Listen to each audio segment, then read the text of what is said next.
Hey everyone, this is Mary from therosehomestead.com, and in today's video I'm going to show you how I use and maintain my sourdough starter. So a couple of weeks ago I posted a video on how to start a sourdough starter, and this is kind of a companion to that video to show you how to take care of it, how to use it, and like a feeding schedule. Mine is very relaxed. I don't have any schedule as far as feeding. I feed it when it gets low and I keep it in the refrigerator. So I have a really easy schedule with my sourdough starter. I'm really not interested in having anything that is hard to take care of. So this is the schedule that works for me. Now this morning I made pancakes. I took my starter out of the refrigerator. It had been fed 2 days before, and I used out a cup of that sourdough starter for the pancakes. Now I'm going to take you over, we're going to feed the starter. It's got about half a cup left, and for most of my recipes I'm going to need half a cup, so you never want to use all of your starter. So I'm going to feed this. And a couple of things to remember when you're feeding your starter: it's not like an exact amount of flour and water. It depends on how much starter you need. But what is important is that you always feed it more than what's in there. So for instance, I have about a half a cup of starter in my jar. It would do little to no good to put a quarter cup of flour and a quarter cup of water in there. It needs more than what's in there. So I'm going to put a cup of flour and some water, and we're going to feed it, and then we're going to go through how long it took for it to get bubbly and active enough to put it back in the refrigerator. So let's go feed our starter. So here's my starter. I used a lot of it this morning. There's about maybe half a cup, if maybe just a little more. But what I'm going to do is I'm going to put a cup of flour,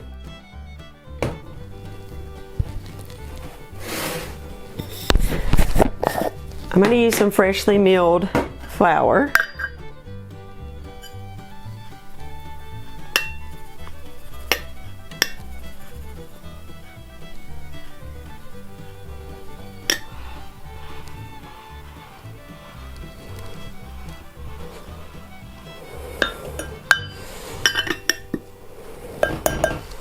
More or less, but that's fine. Sourdough starters are not as finicky as you think they are.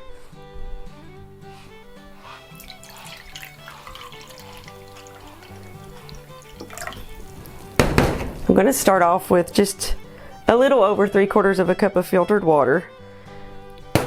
You really have to know the consistency that you want your starter at. Some people prefer a really thin starter, and some people prefer a thick starter. I prefer something kind of in between. You can always add a little more flour, a little more water, depending on how thick or thin that you want it to be.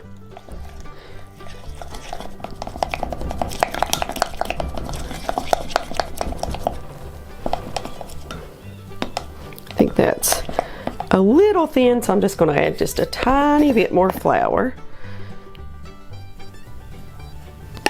Now I prefer my starter to be a little thicker than pancake batter, so that's what I'm going for.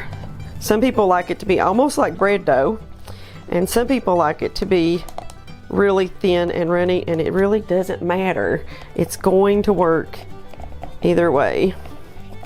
It's not a fussy thing to have a sourdough starter if you just relax on some of the rules that you may have heard or seen or something.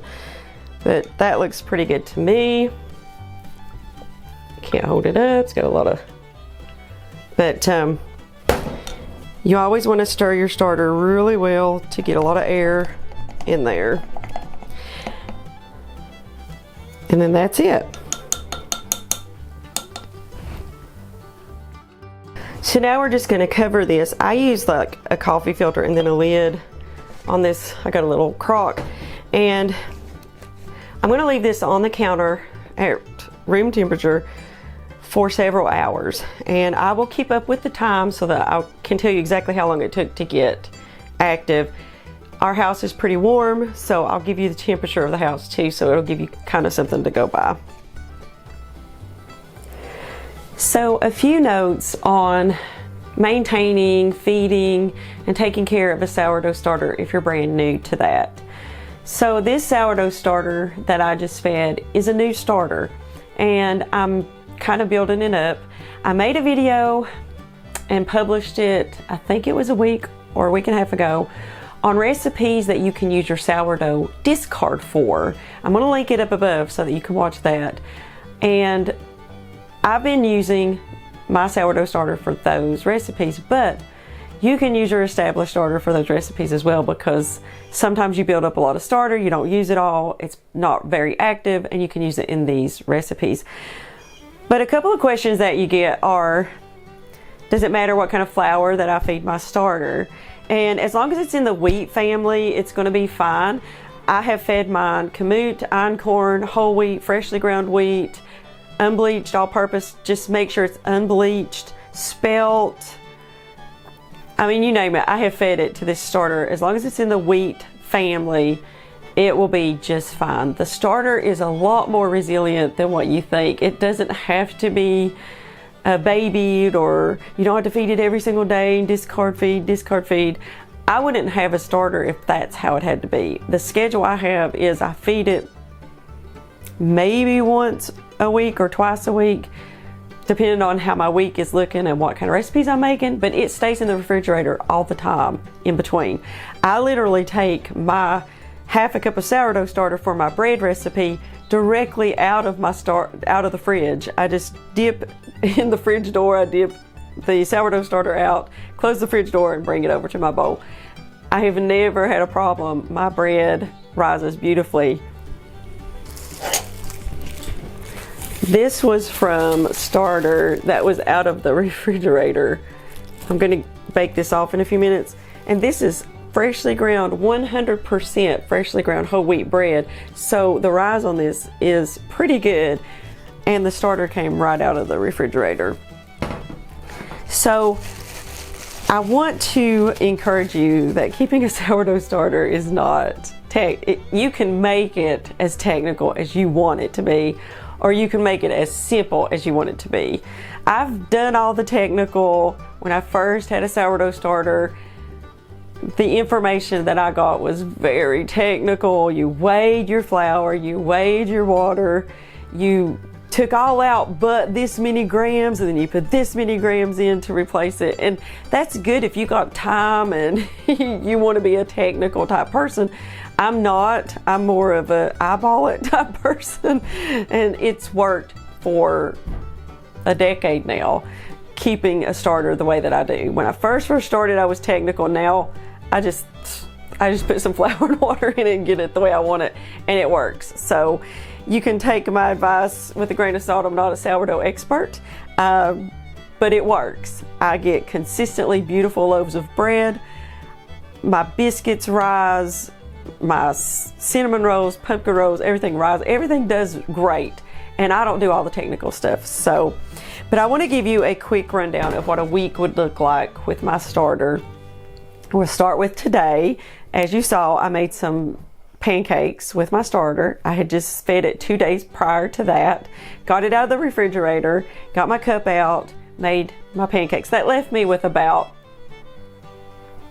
half a cup, quarter cup, half a cup. And so you saw me feed it, and we're gonna wait on it to get bubbly, and then I'm gonna put it in the fridge. I don't know when I'll use it again. And that's the beauty of this method. I don't have to worry about it. It's kind of just, it's just hibernating in the refrigerator until I'm ready to use it. I'll never throw any away, because putting it in the fridge slows down that fermentation process. And as you can see, it still rises bread beautifully. So I don't see putting that much thought into it if I'm going to get pretty much the same results. I'm not in a bakery, and I'm not trying to make my breads perfect. I'm just looking for a good, fluffy, whole wheat, freshly ground wheat loaf of bread.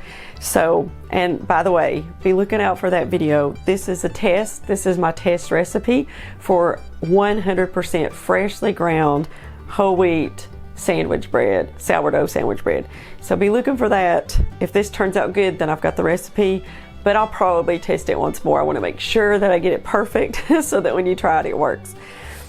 But I put it in, after I put my starter in the refrigerator, I don't really think about it anymore until I see the bread getting low, and then I get the starter out. Now, a note that is really important: you never use all of your starter because you have to have something to feed it. But I've been down to like 2 tablespoons of starter, fed it, and it was fine. It just beautifully rose, lots of bubbles. You don't need a lot of starter to feed your flour and your water, to feed off of your flour and your water. So just make sure you don't let it get too low. Now, like the way I look at it, I need a 1/2 cup of starter to make a loaf of bread. Okay, so I want to keep at least a cup of starter in the refrigerator, well, a little over a cup, and I'll take a 1/2 cup out to make my bread one day. A couple of days later, I take another 1/2 cup out. I'm left with maybe less than a 1/4 cup of starter in that jar. I'm going to feed it up a cup of flour and between 3/4 of a cup and a cup of water, depending on how thin or thick that you want your starter to be. And once it gets fed, once it's active and it's bubbly, back in the refrigerator, and I just continuously do that. So like this morning, I knew that I was going to be making pancakes. I knew I already had a cup of starter in the refrigerator, and I didn't need to feed it, so I didn't even mess with it last night. I got it out this morning and made my pancakes, and it hadn't been fed since Thursday, and today's Saturday. So I hope that this helps you see that it's not a hard process to take care of a sourdough starter. So it's 12 o'clock. It's been right at 4 hours, and look at that. That looks happy. It has more than doubled. It's up to about right here, and it was about down here when I fed it. So yeah, so for me, this is good. It's going in the fridge, but it's warm in here. It's in the 70s, so if your house is cooler, it may take a little longer. So I hope that showed you what I do with my starter. And just a couple more things. How long can you leave your starter in the fridge after you fed it and not use it? I've known people to leave their starters in the refrigerator for up to 3 weeks, close to a month, and they're fine. So I don't do that because I use mine so much, but I have back in January, my husband and I both were really sick for like 3 weeks, and I didn't use it, and it was fine. Didn't miss a beat. I got it out. I took part of it out because at that point it was hungry, and I used that for something like pancakes, and then I refed it, and it was fine, ready to go for the next time.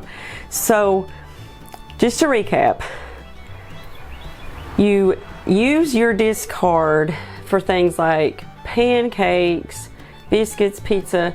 Again, I linked the card for the discard recipe video that I did. And then you refeed your starter when it gets down to like a 1/4 cup, 1/2 cup. And I do a cup of flour and enough water to make it a thick pancake batter consistency. I leave it out on the counter until it looks like I just showed you, really active, really bubbly, and I put it in the fridge. Okay, so in 2 days, I will just reach in there and get 1/2 cup out to make my bread, leave it in the fridge. A few days later, I'll get a 1/2 cup out, I'll make my bread, I'll be down to like a 1/4 cup. I'll do that whole process again. I will feed it. So for me, making bread regularly, I don't really have a lot of discard, so if I'm gonna make a recipe that needs discard, I usually just have to feed it again to get that amount so that I can make what I'm going to make. So I hope that this kind of helps you to see that it's not a daily tending to this starter and lots of discard and using lots and lots of flour. It is very simple if you refrigerate your starter in between using it. So if you have any questions, feel free to put it in the comments below and I will get back with you. And I just hope that this video helped you if you're on a new journey with sourdough. So if you like this video, give it a thumbs up. And if you like videos on cooking from scratch, gardening, food preservation, and homesteading, then please consider subscribing to our channel. We would really appreciate it. We'll see you on the next video.